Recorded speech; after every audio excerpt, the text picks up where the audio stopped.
Anda ingin menjadi orang yang anti kecewa, gak pernah kecewa, selalu happy, selalu bahagia, apapun yang terjadi, dengarkan video podcast ini sampai selesai.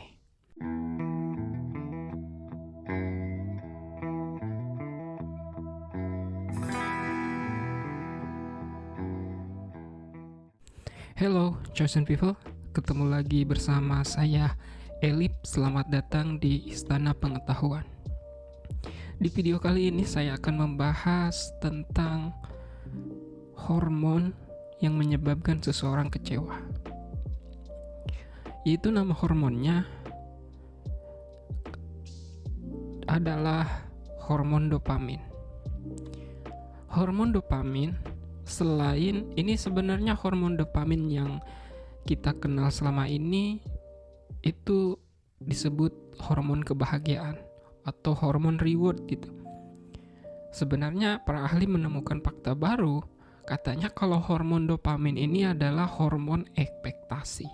Atau mungkin supaya nggak terjadi perdebatan, bisa jadi hormon dopamin itu selain hormon reward atau hormon kesenangan, hormon kebahagiaan, maknai lain aja. Fungsi dari hormon dopamin ini adalah hormon ekspektasi.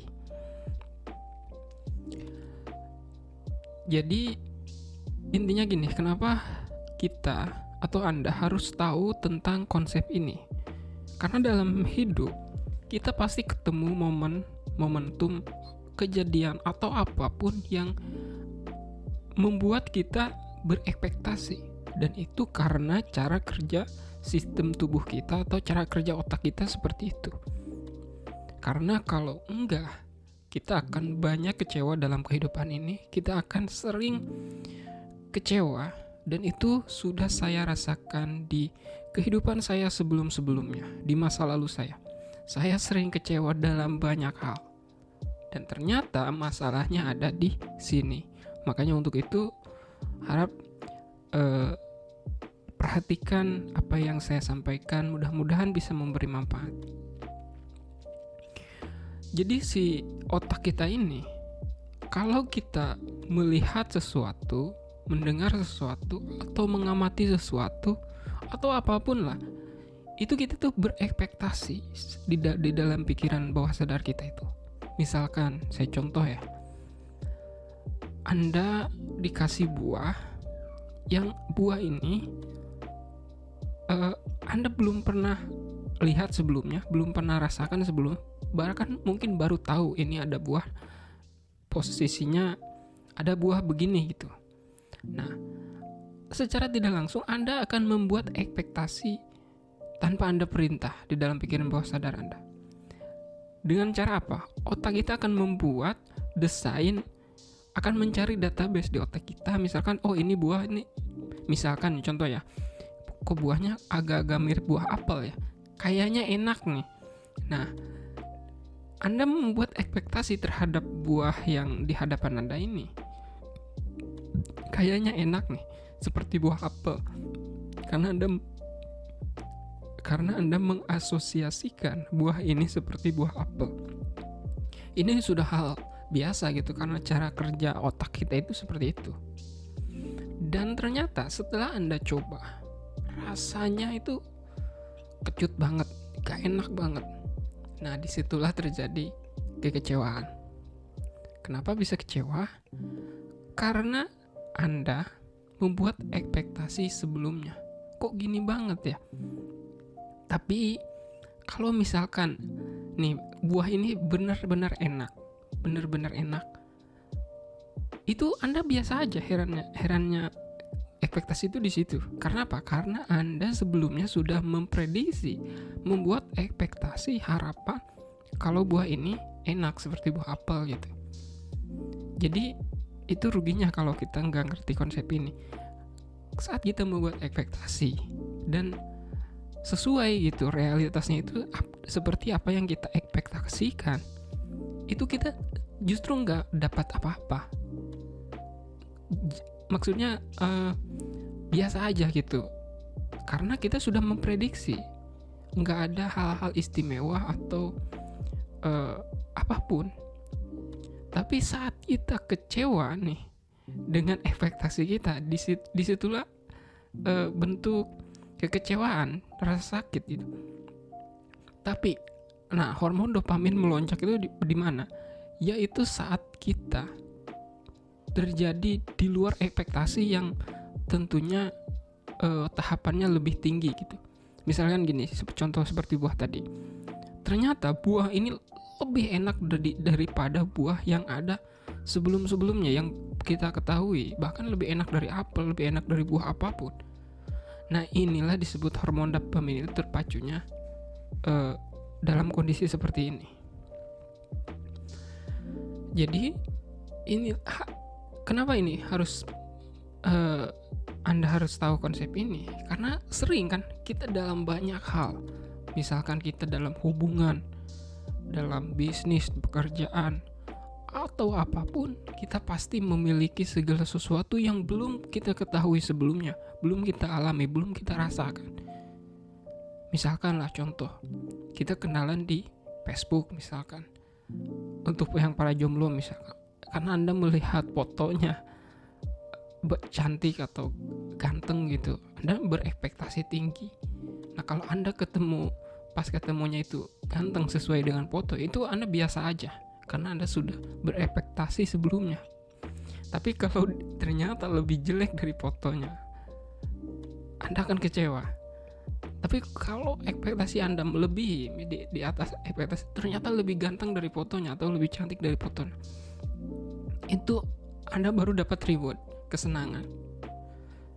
Jadi saat kita berekspektasi, kita pasti mengalami ketiga hal ini. Kita kecewa, atau kita biasa aja, atau kita dapat reward, kesenangan. Nah, inilah kalau kita berekspektasi itu pasti antara tiga hal ini. Makanya hati-hati dalam membuat ekspektasi apapun. Karena kita pasti akan ketemu kecewa, terus biasa aja, atau kita merasa senang, merasa bahagia. Sebaiknya bagaimana? Yaitu kita buat segala sesuatu itu jangan berekspektasi. Ekspektasi boleh, ntar saya di depan dijelaskan ekspektasi yang seperti apa yang itu baik gitu untuk kita, tidak membawa dampak buruk untuk psikologis kita, untuk mental kita. Nah, kalau hidup kita tanpa ekspektasi itu, kelebihannya adalah kita akan sering menemukan banyak sekali keajaiban, keberuntungan, hoki atau sebagainya karena kita tidak berekspektasi. Dan kalau kita gagal pun, maksudnya menemukan momen hal sesuatu yang tidak kita inginkan, kita lebih siap menghadapinya dan kita nggak kecewa gitu. Saya kasih contoh, misalkan Anda pergi ke suatu tempat dengan tanpa Anda membuat ekspektasi atau tujuan di tempat itu bakal ketemu apa gitu, nggak ada, jadi mengalir saja. Misalkan ya udah, saya ingin pergi ke sana, jalan aja gitu, saya ingin tahu apa yang terjadi di sana. Nah, kalau ternyata pas sampai sana, misalkan ternyata di sana ada yang bagi-bagi duit, Anda happy dong, Anda senangnya luar biasa, bukan main. Karena apa? Karena Anda nggak mengekspektasikan di sana nggak bakal dapat duit. Ternyata di sana dapat duit. Itu Anda dapat reward, kesenangan. Dan itulah yang disebut banyak orang keberuntungan lah. Karena sebenarnya konsep keberuntungan itu di saat kita mendapat reward, kesenangan yang berlebih, dan di saat itu kita sebelumnya tidak membuat ekspektasi. Padahal bisa jadi keberuntungan itu kita sendiri yang menciptakannya. Mungkin dari kejadian sebelumnya, misalkan ada dorongan apa. Nah, ketika misalkan ternyata pas sampai tujuan nih, ternyata kita justru malah di kejadian yang tidak enak, misalkan ditabrak orang misalkan. kita nggak kecewa karena sebelumnya nggak berekspektasi di sono kita gak bakal dapat duit misalkan. Ternyata hasilnya malah ditabrak orang. Kita lebih siap menghadapi, kita nggak bakal kecewa, dan kita lebih kuat itu istilahnya. Nah itulah yang disebut konsep banyak orang hidup itu mengalir saja. Sebenarnya ada benarnya dalam konteks hal ini. Jadi di saat kita menjalani konsep hidup yang mengalir saja, itu sebenarnya yang ditujunya itu kita banyak menemukan keajaiban-keajaiban ini.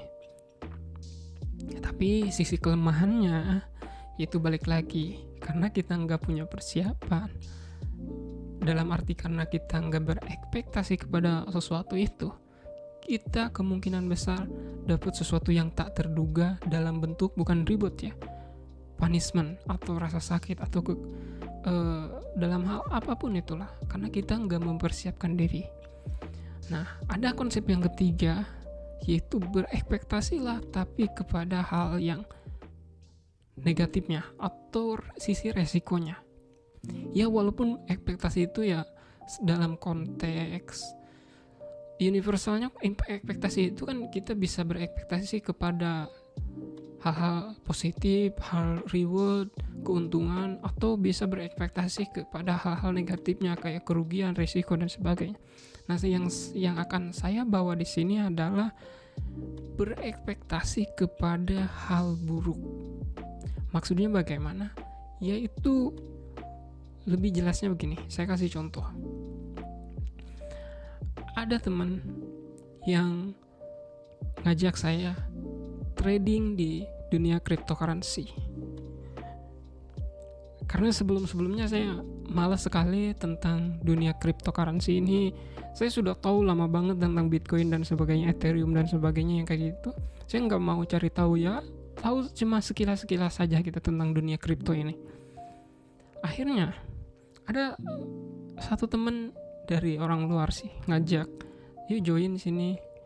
Kalau saya sih karena yang nawarinnya cewek gitu, ya udahlah ikutin aja. Dia menjelaskan tentang banyak hal kripto misalkan. Nah, dapat keuntungan di situ karena mungkin saya konsep hidup saya adalah open mind. Walaupun saya dalam segala hal saya juga selalu punya rasa curiga, saya selalu punya pesimis atau skeptis gitu. Tetap saya selalu mengedepankan open mind, dengerin dulu apa yang orang lain bicarakan. Saya mendengarkan, oh ternyata kalau kamu gabung sini dapat segini, untungnya dapat segini. Manis banget. Saya cukup tertarik gitu. Tapi saya tetap dalam arti menjaga diri. Karena saya selalu dalam segala hal, apalagi berhubungan dengan uang, dengan bisnis, dengan investasi, saya selalu kepada aturan dalam apa yang saya jalani. Saya punya aturan 2 dari seorang guru saya, guru dari jarak jauh namanya Robert Kiyosaki, yaitu tentang bukan Robert Kiyosaki itu Anthony Robbins, tentang kita harus tahu kepada 2 hal, yaitu resiko atau beresiko. Nah, dalam konteks kejadian yang mengajak saya ini, saya menganalisa, oke, kalau saya nih join sama dia, ini termasuk resiko atau beresiko nih. Ternyata yang dia ajak itu modal minimumnya cuma 1 juta lah. Ini minimum ya. Keuntungannya tentu ya bisa disebut lumayan lah. Dalam sebulan katanya bisa dapat 1.200.000 gitu. Tapi berlaku kelipatannya semakin gede ya semakin gede juga kita dapetin. Antara penasaran dan tetap menjaga skeptisisme saya harus berhati-hati nih. Antara resiko, saya harus mengambil resiko atau dalam hal ini cukup beresiko. Akhirnya saya putuskan karena ini menurut saya uang 1 juta ini kecil dalam, ya walaupun maaf ya bukan merendahkan, bukan berarti saya sudah jadi miliarder, enggak, tapi ukuran besar dan kecil itu kan relatif gitu.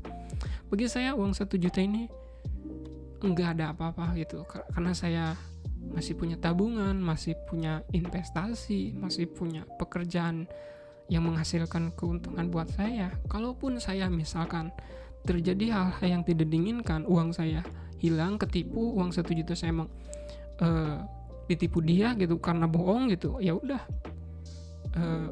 saya nggak bakal berpengaruh apa-apa kepada hidup saya, kepada mental saya, kepada psikologi saya. Artinya saya mengambil, dalam hal ini mengambil resiko.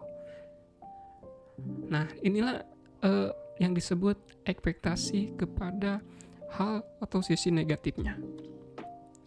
Kenapa saya melakukan itu? Ekspektasi saya satu, cuma penasaran, bener nggak sih apa yang dia katakan ini?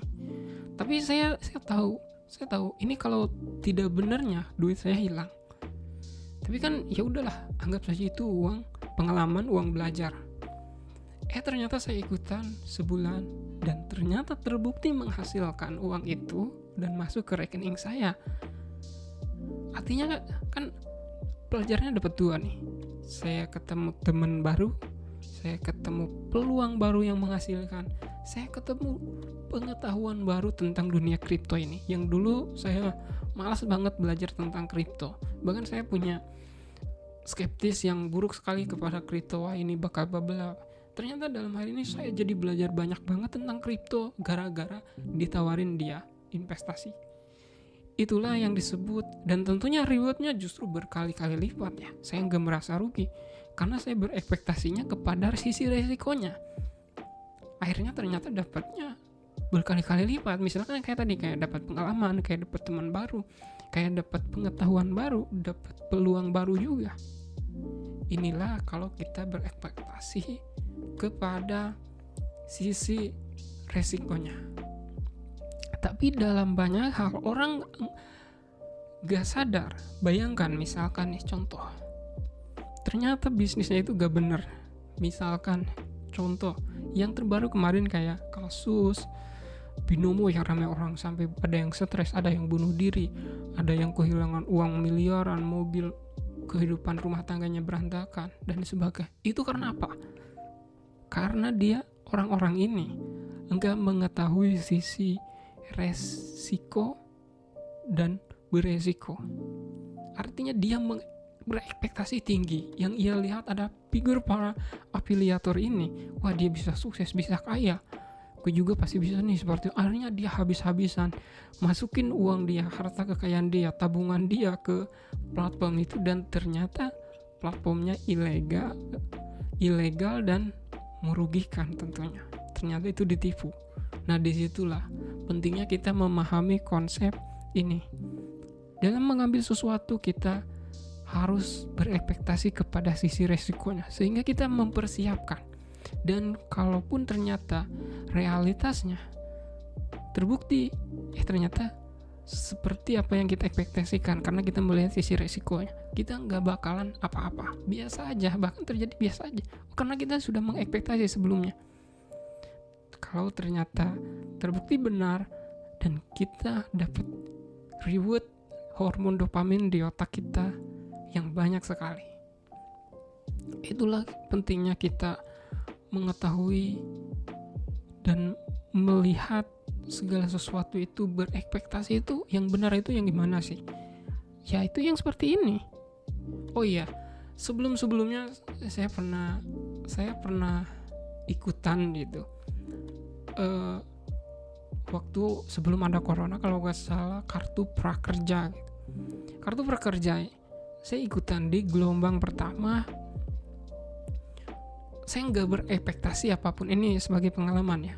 Saya pun nggak berekspektasi apapun karena bagi saya ya uang segini kan buat apa sih gitu. Tapi karena saya penasaran apa sih ini program pemerintah tentang prakerja ini, ya udahlah saya daftar. Ternyata gelombang pertama saya langsung lolos gitu, dan saya langsung dapat pelatihannya. Setelah menyelesaikan pelatihannya saya dapat insentif 600.000 per bulan selama berapa ya, 4 bulan atau berapa gitu. Nah, saya lihat di grup gitu, di grup di bukan di grup di Facebook sama di fanspage di Instagram, banyak sekali komenan yang mengancam pemerintah, yang kecewa karena mereka saya pelajari bahwa mereka itu berharap banget sama kartu prakerja ini.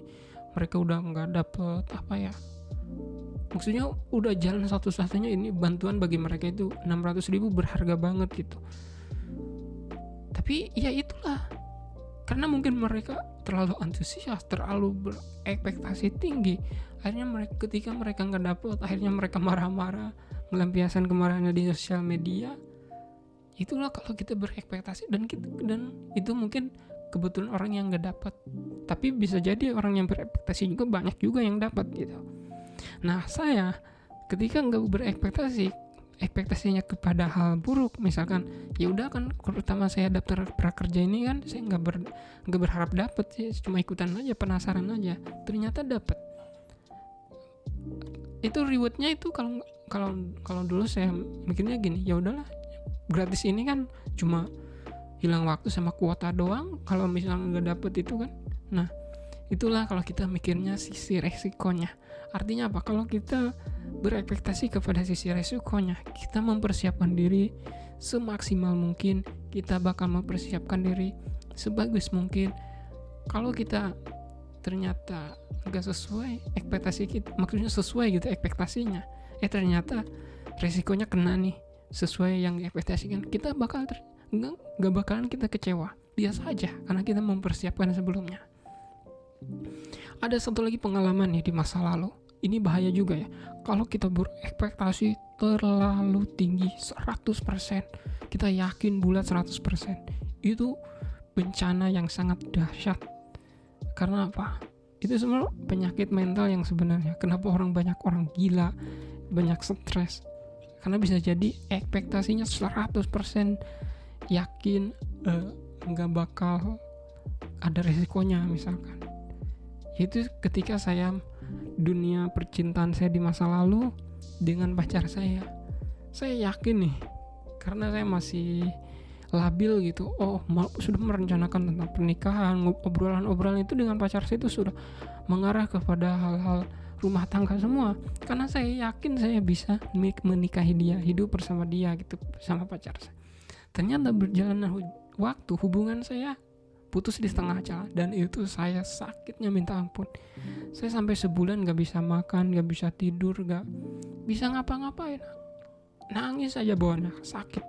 Mungkin kalau orang sudah lemah itu udah langsung gila kali ya, karena ya untungnya nih, kebetulan saya nggak terlalu berkorban banyak. Mungkin kalau berkorbannya banyak, harta saya diporotin sama dia banyak, terus waktu saya misalkan pacarannya mungkin lebih lama gitu, tahunan, itu pasti bakal gila. Karena apa? Ya itu karena kita kehilangannya banyak, jadi sakitnya udah kehilangan perasaan, kehilangan harta misalkan. Itu bahaya kalau kita terlalu yakin 100%, tidak pernah memikirkan sisi resikonya. Ini bahaya banget, ancaman banget sebenarnya untuk mental kita, untuk psikologis kita. Mendingan kalau mau ekspektasi 100% itu justru dibalik kepada sisi resikonya. Wah, misalkan ditawarin bisnis, wah ini gue yakin nih 100% gagal misal. Tapi apa? Tapi rasa penasaran ada nih. Ya udahlah, tapi saya yakin nih 100% gagal misalkan, tapi saya sudah siap kehilangan modal saya kalau ternyata bisnis ini gagal. Saya sudah bersiap, menganggap saya itu modal belajar. Ternyata berbalik 100% berhasil. Itu nikmatnya luar biasa, saya yakin. Dan seperti itu. Jadi Anda sampai sini mungkin sudah paham, kalau ingin hidup selalu bahagia, selalu happy, yaitu perhatikan konsep ekspektasi ini. Karena dalam segala sesuatu udah pasti kita berekspektasi, entah ke sisi negatifnya atau ke sisi positif. Nah dalam hari ini saya sudah menjelaskan kalau kita berekspektasi seperti ke sisi positifnya itu begini, kalau tidak berekspektasi mengalir saja seperti ini, kalau berekspektasi ke sisi negatifnya, sisi resikonya seperti ini. Nah yang keempat saya akan berikan contoh, yaitu kita berekspektasi tapi di awal kita berekspektasi, berharap gitu, berkeinginan, tapi diakhiri dengan kepasrahan, di akhir gitu. Nah ini di Facebook saya di sebelum-sebelumnya sudah banyak sekali membahas ini tentang kekuatan atau keajaiban sebuah kepasrahan. Saya dulu mengiranya kenapa saya selalu berhasil ketika saya memadukan antara harapan dengan kepasrahan gitu. Ternyata ini hanya ada hubungannya sama hormon-hormon ini. Itu sebenarnya kan hidup ini kalau kita bahagia itu pasti ada penyebabnya, kalau kita kecewa juga ada penyebabnya dan sebagainya. Mau emosi apapun itu pasti ada trigger penyebabnya. Nah dalam hal ini saya akan membuat konsep baru lagi, yaitu tentang dengan cara apa kita di awal berekspektasi tinggi gak apa-apa, tapi diakhiri dengan pasrah. Contohnya dalam hal misalkan contoh yang paling sederhana, Anda misalkan mau melamar kerja atau melamar jadi PNS atau kontes ikut perlombaan atau apapun dan sebagainya, itu cocok menerapkan konsep ini. Itu kan itu kan suatu proses yang dimana di situ ada proses persiapan, ada kompetisi, ada, jadi panjang, enggak langsung gitu. Nah ini konsep ekspektasi yang seperti ini cocok diterapkan. Itu bagaimana? Saya kasih contoh lah. Misalkan Anda mau melamar jadi PNS, contoh ini Anda bisa elaborasi ke banyak hal. Tapi dalam konteks ini saya misalkan Anda contoh mau melamar PNS. Anda berharap banget jadi PNS, keterima, berekspektasi tinggi jadi PNS. Itu boleh, wajar, berkeinginan itu baik. Punya keinginan itu baik dalam hal apapun termasuk cita-cita. Tapi apa? Prosesnya ini perlu banget dibanding kita menerapkan di awal pasrah duluan atau menyerah duluan di awal. Karena pasti kita nggak bakal punya motivasi untuk melakukan sesuatu dengan giat, dengan disiplin, dengan komitmen. Kenapa? Karena kita nggak memiliki ekspektasi, nggak memiliki harapan, nggak memiliki keinginan. Akhirnya apa? Berikan ekspektasi itu di awal. Supaya apa? Supaya jadi motivasi yang besar banget dalam diri Anda, sehingga dalam melakukan prosesnya Anda akan maksimal. Karena apa? Karena ada motivasi yang besar dalam diri Anda, yaitu Anda ingin menjadi seorang PNS. Akhirnya Anda kerja keras, disiplin, komitmen, melakukan semaksimal mungkin. Ternyata di ujung apa? Akhiri dengan kepasrahan. Sudah, jangan berharap lagi. Misalkan nih, Anda sudah mengikuti ujian, tes ini, tes itu, sudah bayar, sudah belajar banyak, sudah keluar energi, atensi, tenaga, uang, waktu dan sebagainya. Misal, ternyata tinggal menunggu pengumuman, diumumkannya siapa yang lulus misalkan. Anda di sinilah buang semua ekspektasi, buang semua harapan, ganti dengan kepasrahan. Kan kalau sebelumnya Anda berekspektasi itu tujuannya untuk membuat motivasi agar Anda termotivasi. Tapi di akhir Anda buang ekspektasi itu, buang harapan itu, buang keinginan itu, buang. Dengan apa? Kalau ternyata usaha kita ini sia-sia karena kita sudah kepasrahkan, sudah ya udah, yang penting sudah melakukan yang terbaik, ya udah pasrah. Kalau apapun hasilnya serahkan. Ternyata hasilnya adalah buruk, sesuatu yang tidak diinginkan, karena di akhir kita mengganti harapan itu dengan kepasrahan, ekspektasi itu dengan kepasrahan. Akhirnya kita lebih siap menerima realitas itu karena kita harus mempersiapkan diri daripada tetap di akhir itu, oh saya pasti nih keterima nih, udah pekerja keras nih, udah, wah itu sudah pasti kecewa berat itu kalau pola pas kejadiannya tidak seperti yang kita inginkan. Terus apa?